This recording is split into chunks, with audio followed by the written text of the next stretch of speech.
E aí, galera, tudo bem? Chegamos então nos nossos diálogos urgentes 4, que nós vamos chamar de pandemia do desemprego. Tá? Cara, desemprego, que é um tema que nunca caiu em nenhum Enem oficial, também nunca apareceu na URGS, naturalmente, nem recentemente nas provas da PUC, é aquele tema que cai de maduro. Tá? O desemprego no Brasil, vocês estão ligados, atinge hoje 13 milhões e meio de pessoas, ou praticamente 14% da nossa força bruta de trabalho.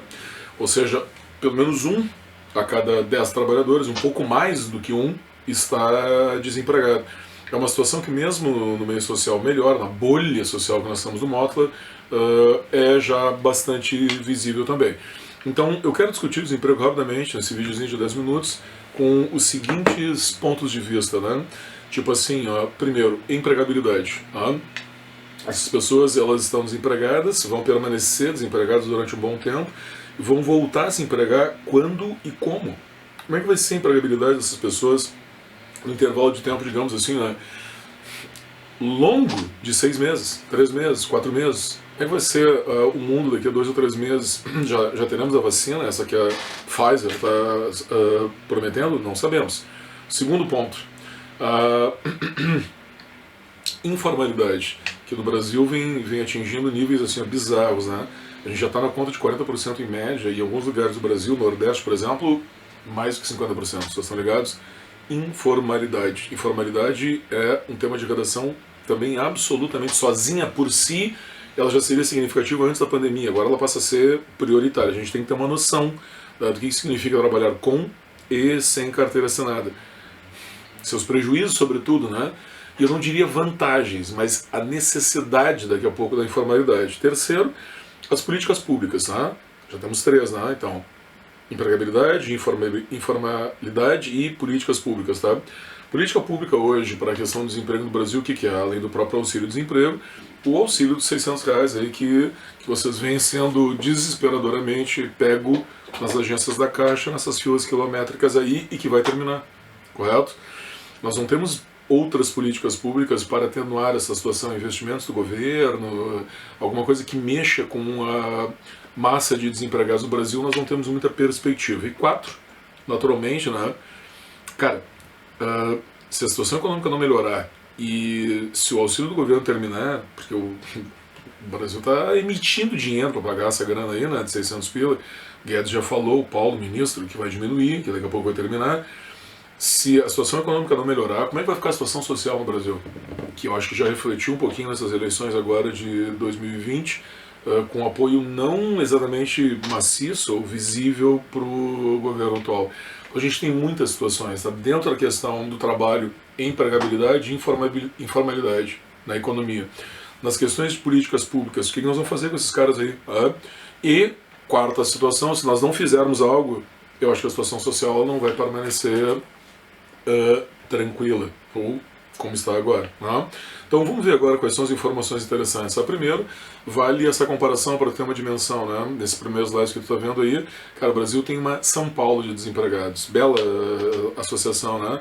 São mais, na realidade são mais do que os habitantes de São Paulo. São Paulo tem esses 12 milhões e o Brasil 13 milhões e meio de desempregados, uma massa, nunca tivemos tanto. Esse índice já foi um pouquinho maior há um mês atrás, né? Nós estamos gravando essa aula em novembro de 2020. Há 1 ou 2 meses atrás a gente chegou a 14,4. Deu uma diminuidinha, uma reduzida mínima, talvez por causa de alguma movimentação já em função das vendas de Natal, correto? Da movimentação de serviços, né? E o detalhe que vale a pena comparar também, o Brasil tem 13 milhões e meio de desempregados, enquanto os Estados Unidos, numa situação da pandemia pior do que a nossa, tem 11 milhões. Mas numa situação econômica naturalmente melhor. Já que as comparações hoje no Brasil são tão próximas dos Estados Unidos, vamos comparar também esse lado que é ruim, não é verdade? O que eles estão fazendo lá que nós não estamos conseguindo fazer aqui? Não? Um detalhe agora importante nesse slide 2 que tu está vendo, né? Viu que o Brasil fechou quase 1 milhão de vagas de emprego durante a pandemia, né, empregos formais, mas eu queria que tu notasse, amplie um pouquinho essa parte do slide para tu ver como são diferentes as percepções, entendeu? Nós estamos falando de um tema que pode ser nacional, tema do Enem, não é verdade? mas que para nós no Rio Grande do Sul, embora, vejam bem, eu acho que todos nós conhecemos pessoas em situações de desemprego, correto? Espero que não diretamente da tua família, pode haver, né? Mas também ao nosso redor nós percebemos essa situação de desemprego, percebemos a fila na frente da Caixa Econômica Federal. Mas olha como é diferente a nossa percepção, por exemplo, para aquele cara que é do Sudeste. Se nós passarmos só percentuais, as informações que tu tem aqui, tu está vendo que a cada 100 vagas extintas, 64% são no Sudeste. Rio, Minas Gerais, São Paulo, Espírito Santo, correto? Enquanto no Sul são 22, é um terço apenas, entendeu? Então é claro que a nossa percepção ela é menor, ok? Se tu for, por exemplo, no Nordeste, que tem 11, Centro-Oeste, que tem 3, ou mais curiosamente ainda, no Norte, onde houve aumento do número de empregados, as percepções são completamente diferentes. É claro que, e eu sempre te digo isso em função do Enem, tu te lembra, né? Esses diálogos urgentes são aqueles temas que nunca caíram e que podem nos prejudicar por causa da nossa ingenuidade frente a eles, tá? O Enem é uma prova nacional. O Enem não está nem aí para o Rio Grande do Sul, correto? A gente tem que se virar para descobrir como é que é a realidade deles, como é que é, por exemplo, a realidade do Sudeste. Bem mais caótica em termos de trabalho do que a nossa no Rio Grande do Sul. E tu nota um detalhe, vamos incentivar ainda mais essa questão da percepção, né? Nesse terceiro slide, que compara, por exemplo, Rio de Janeiro com Minas Gerais, tu nota que o Rio ele teve o triplo de vagas a menos do que Minas Gerais. O que seria natural de pensar, porque assim, uma boa parte da economia do Rio de Janeiro está ligada ao quê? Ao turismo, ao serviço, à alimentação que o turismo provoca, à movimentação que o turismo provoca, não é verdade? Cara, se eu tiro o turismo, então nessa cadeia produtiva toda, a alimentação vai diminuir, o transporte vai diminuir, correto? E consequentemente aquela economia vai ser muito mais abalada do que uma economia, por exemplo, mais agrária, como do Rio Grande do Sul, agronegócio, ou de Minas Gerais, em que essa produção vai ser mantida porque as pessoas têm que comer, parar de comer elas não podem, não é verdade? É bem interessante essa diferença de percepção, e aí volto a acentuar o que eu disse antes. Não é em nós que o Enem está focado, correto? Está focado nesses caras, está focado no Centro-Oeste, está focado no grosso de pessoas que vai responder a prova, e não nós. 250 mil réis gaúchos que estarão ali fazendo essa prova.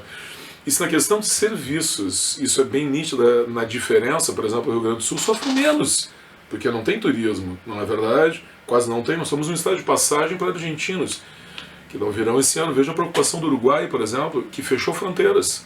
Não vai ter ponta esse ano, tu entendeu? Isso vai gerar um abalo para a economia da localidade, nossa, enorme, não é verdade? Porque as pessoas não estarão ali. Agora, compara isso, por exemplo, e olha que interessante, para a situação dos vendedores, essa mesma condição que nós estamos colocando agora, né? Por que entre vendedores foi tão grande essa demissão, essa perda de emprego, desemprego, tu entendeu? Porque não pode ter contratos na pandemia. E esses caras, eles estão ali no topo de toda a cadeia novamente produtiva, né?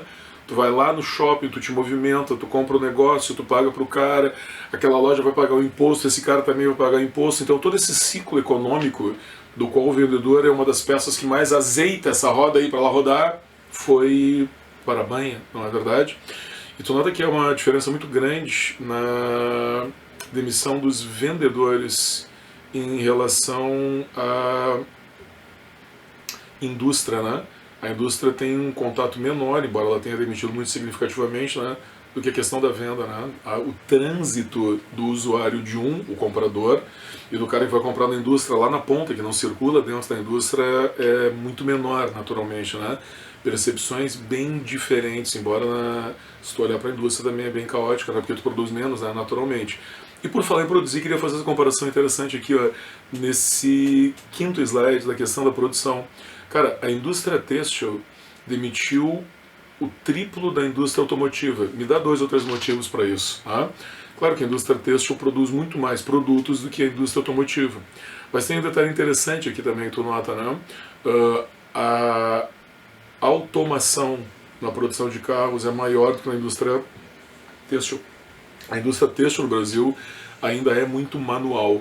Então, consequentemente, ao produzir menos, o que acontece? Tu demite mais, né? Porque tu tem mais pessoas empregadas, correto? Setor com sofrimento bem significativo. Agora, olha de novo a diferença de percepções, tá?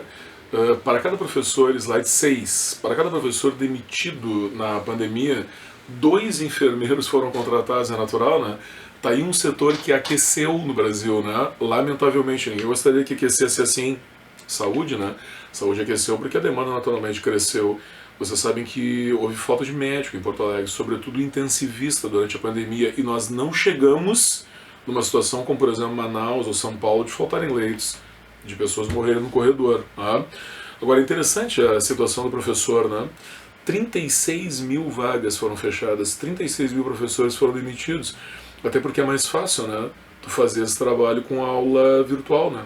Um cara grava e tu distribui para N pessoas. Como é que diz o leigo? Ns pessoas, correto? Então tu não precisa ter uma massa de professores simultaneamente trabalhando. O professor sempre paga o pato, né? Essa aí é que é a realidade. É claro que isso vai gerar N situações problemáticas, né? Para a qualidade de ensino, para o resultado para os alunos, efetivamente para a questão do aprendizado. No nosso caso, meu e teu, que estamos assistindo esse vídeo aqui, eu acho que os prejuízos, se eles ocorrerem, são menores, tá? Se tu teve mais dificuldade de aprender à distância e tal, mas aí é igual para todo mundo, né? Nós vamos fazer todas as mesmas provas, né? Então se foi ruim para ti, certamente, eu te garanto, bota fé, foi pior para a maioria dos outros, com certeza, né? Então tu continua com a vantagem, essa é que é a realidade, é para isso que a gente está aqui, não é? Mas para a escola pública e outras situações, para os alunos mais fragilizados ou para os alunos que têm mais dificuldade, naturalmente o prejuízo deve ter sido bem grande, né? Sem contar as mentalidades que vão surgir depois da pandemia, né? Por exemplo, a proliferação do ensino à distância que é negativo, por exemplo, a proliferação do homeschooling, né? Bem interessante. E aí chegamos, pessoal, no último slide dessa sériezinha rápida aqui, e um dos mais interessantes, que é a perda de trabalhos, postos de trabalho domésticos, em grande parte das vezes no Brasil informais. Olha o número, 1 milhão de postos de trabalho doméstico foram fechados. Né? O que significa isso? Se tu olhar bem para a ilustração, tá? Isso é entre janeiro e março de 2020, julho e agosto de 2020, são trabalhadores domésticos globais, não apenas totais, tá? Não apenas o cara que trabalha dentro da tua casa, aquela que nós chamamos assim de a secretária, tu entendeu? Mas também o cara que faz os serviços domésticos, o cara que faz a jardinagem, o cara que faz, tu tá vendo ali, ó, a capina do teu pátio, tá? Cuida dos jardins da tua mansão, que deve ser tipo um palácio de Versalhes, entendeu? Então provavelmente assim, aqueles 20 empregados que tu tem hoje foram reduzidos a 2 ou 3. Essa é uma situação econômica, vejam a questão da percepção daí dela, né? Bastante fragilizada, tá entendendo? Esse cara, ele normalmente, inclusive é todo doméstico, a profissão que só foi regularizada 3 ou 4 anos atrás, né? Esse cara, ele trabalha quase sempre na informalidade, né? O cara que cuida da tua piscina, o cara que cuida do teu jardim, né? E ao perder esse posto de trabalho, porque a pessoa não pode mais pagá-lo, ou porque por estar em casa ela assumiu esse trabalho, né? Ou por economia, ou por praticidade, né? Tu leva esse cara para uma zona de fragilidade social muito grande. Né? Ele perde a única renda que ele poderia ter. Tá, mas o que ele vai fazer se o preparo do cara ser jardineiro? Ele pode seguir a nossa profissão, se não estão mais solicitando, ele vai fazer um trabalho braçal daí para baixo. Tá, mas que trabalho braçal que ele vai fazer? Tu entendeu? Construção civil, mas aí que está o problema. Nós não estamos tendo a construção civil, nós não estamos tendo um fomento de atividades, seja por causa da pandemia, seja por causa da questão econômica, e esse aí é o caminho da política pública, correto? Não vai existir uma outra forma de resolver o problema sem que o governo intervenha. Intervenha ele mesmo como agente investindo em obras que vão gerar algum tipo de demanda de trabalho ou liberando a empresa privada, a iniciativa privada, para que ela faça essas obras de alguma forma. 2021 vai ser casca. Repasse esses números bem devagarinho para tu ter essa dimensão. Vai que seja essa a redação do Enem 2020. Aí valeu, até o próximo.